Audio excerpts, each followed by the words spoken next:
Assalamualaikum warahmatullahi wabarakatuh.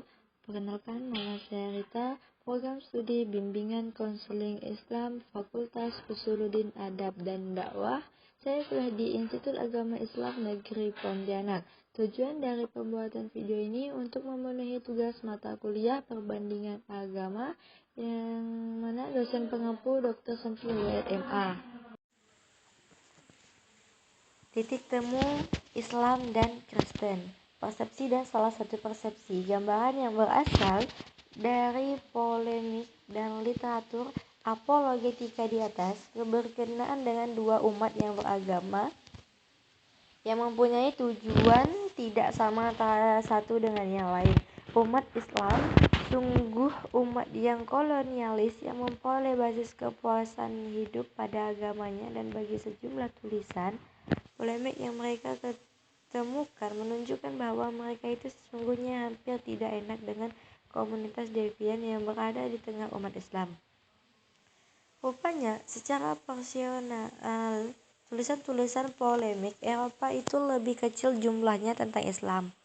Akan tetapi, hal ini akan memberikan keuntungan bagi pengkajian dan penelitian lebih lanjut.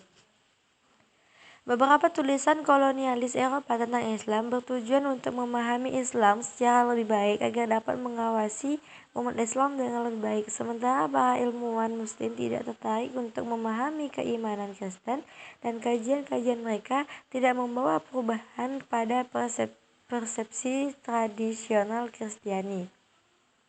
Hanya sebagian kecil ilmuwan saja seperti Al-Mas'udi dan Al-Syahrastani yang sedemikian jauh lebih secara serius kitab-kitab suci dan dokumen-dokumen Kristen.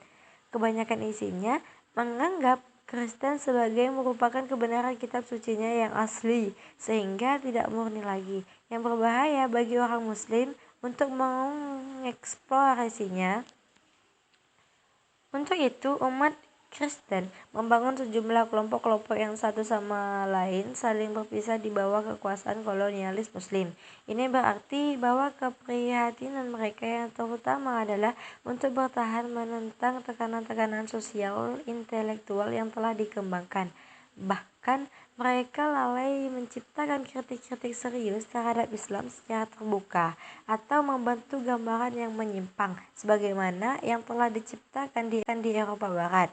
Dengan pengecualian Abdul Al-Masih Al-Kindi yang melakukan kritik-kritik, namun bukunya barangkali hanya cenderung berada di sekitar umat Kristen. Lebih lanjut, saya telah terkesan bahwa suara manusia seperti Katolikus Timothy membela struktur intelektual keimanan Kristennya di luar bentuk loyalitas, dan apa yang dilakukan untuk itu bukan karena relevan dengan kehidupan aktualnya. Ketika bertanya tentang perbedaan antara ketiga hipostasis dalam Trinitas satu persatu, semua bisa dikatakan bahwa tiga hipotesis itu dicirikan oleh sifat kebapakan, keanakan, dan posesi, yakni kinerja dari bapak dan anak. Hal demikian harus berkaitan dengan apa yang dinyatakan pada bab pertama tentang pembebanan dan tanggung jawab atas keseluruhan gereja oleh konsili-konsili ekumenikal dalam hal rumusan-rumusan ajaran yang sesuai dengan pandangan filsafat umum Kristen. Kerajaan Romawi Barat dalam ungkapan Yunani bukan umat Kristen Yunani, bukan umat Kristen Timur yang berasal dari latar belakang bahasa pemikiran Semit.